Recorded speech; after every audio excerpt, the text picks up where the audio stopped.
Did you know that women were prominent in Minoan religion, far more than any other civilization? And we know this because of the snake goddess statues that have been found in Minoan contexts, and the prominence of priestesses in Minoan art. Hello and welcome to Ancient History Encyclopedia. My name is Kelly, and today we're going to take a look back before classical Greece to the world of the Minoans. The Minoans occupied the island of Crete in the Aegean Sea, beginning in circa 2000 BCE and flourished for 500 years. The Minoans were dominant in the Aegean before the Mycenaeans were prominent on the mainland, before the Trojan War, and were situated during the Middle Kingdom of Egypt. They were called the Minoans after the legendary king of Crete, Minos, by Sir Arthur Evans, who excavated Knossos in 1900 CE, who had a preoccupation with Greek mythology. They constructed what we refer to as palace complexes all around the island, and the largest and most prominent were Knossos, Phaistos, Malia, and Hania, and had uses as residential areas for the rulers, administrative centres, areas for storage, as well as economic and religious purposes. They cultivated wheat, olives and vines, and kept sheep for export of cloth and wool, as well as wine and oil. They were also masters of the sea and were involved in trade around the Aegean with Egypt and potentially as far as Mesopotamia. In 1700 BCE, the Cretan palaces were destroyed by earthquake, which prompted further destruction by fire. And interestingly, there's evidence for reinforcement of the architecture of later palaces as a precaution against other earthquakes. After the widespread destruction on Crete, only Knossos was rebuilt with the same splendour as before, with other Cretan palaces such as Phaistos and Malia lacking the decoration that Knossos had. After the earthquake and fire damage, Knossos seems to have become the centralised power over the lesser palaces during a time which is called the Second Palace Period, although we're still not entirely sure why.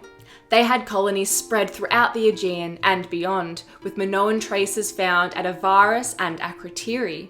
The Minoans also had multiple scripts, with one of them being a hieroglyphic script found on the well-preserved Phaistos disc, and the other one is called Linear A, and both of which are undeciphered. The eruption of Thera, archaeologically speaking, was in 1628 BCE, although there is still debate that it was later, closer to mid-1500 BCE, affected the whole Aegean, with large waves and large amounts of tephra, which are small rock fragments ejected from the volcano, and turned modern-day Santorini from a circle-shaped island to a crescent shape, with small islands and a caldera in the middle.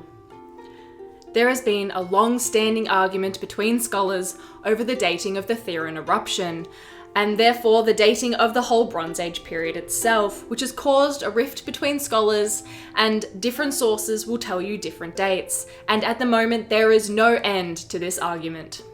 There is still widespread debate surrounding what the impact of this eruption might have had on the Minoans on Crete, as it is believed that they might have actually felt the impact of the eruption, which could have caused earthquakes. They also might have had a blackened sky caused by the ash, which may have destabilised the Minoans, and this is suggested by their change in religious practices on the island.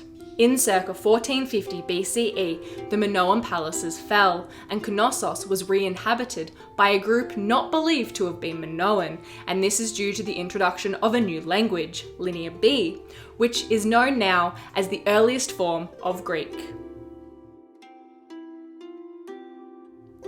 The Minoans produced well-crafted pottery, with the most obvious being with marine-style decoration, with a prominence on octopodes, dolphins, and sea anemones, which has been coined marineware, which is very well fitting.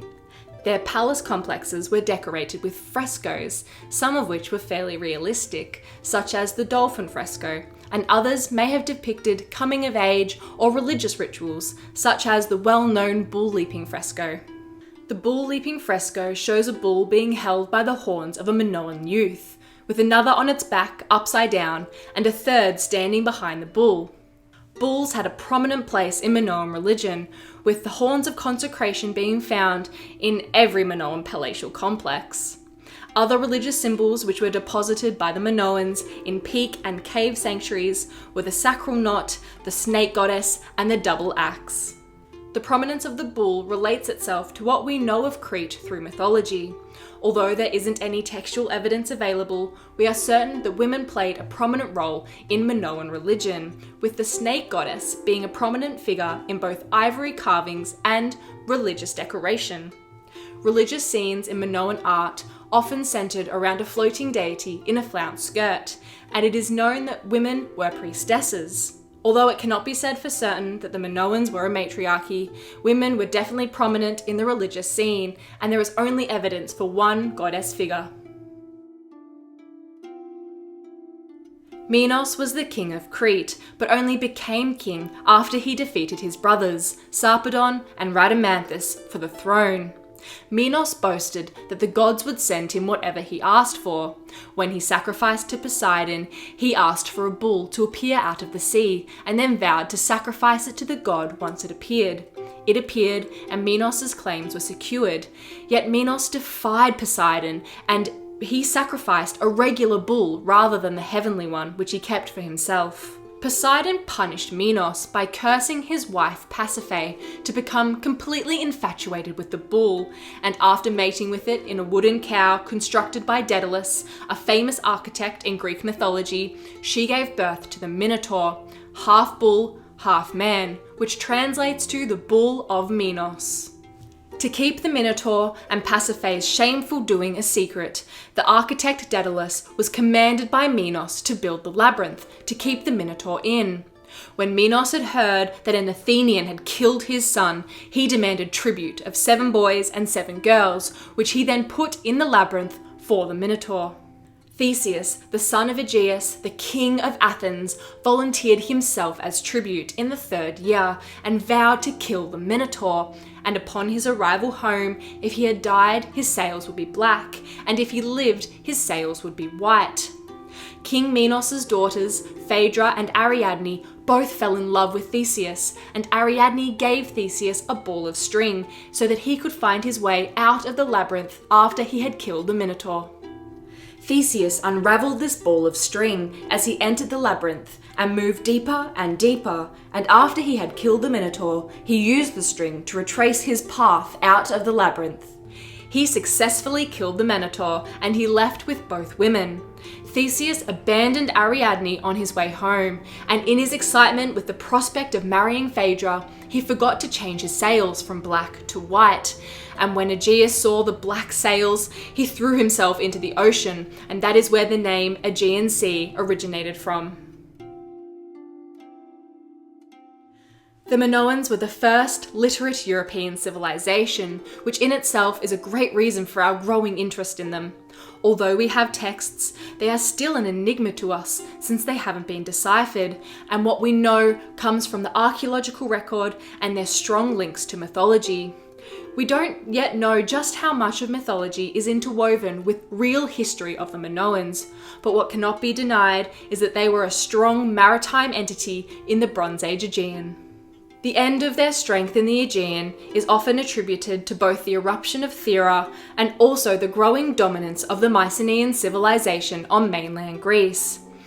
It's believed that the Mycenaeans may have taken control of the Minoans. However, the continual creation of Minoan-style pottery suggests potentially more of a merging of the two cultures rather than a complete annihilation of the Minoans. Let us know what type of language you think Linear A might be. Where do you think it originated from? And do you think you could decipher it? Let us know down in the comments below. This video was brought to you by Ancient History Encyclopedia. For more great articles and interactive content, head to our website via the link below. Ancient History Encyclopedia is a not-for-profit organisation. If you'd like to support our work, head to the support link down below or by the button on the screen. Don't forget, if you enjoyed the video, give it a like and leave a comment down below. And don't forget to subscribe for more videos. Thanks so much for watching, and we'll see you soon.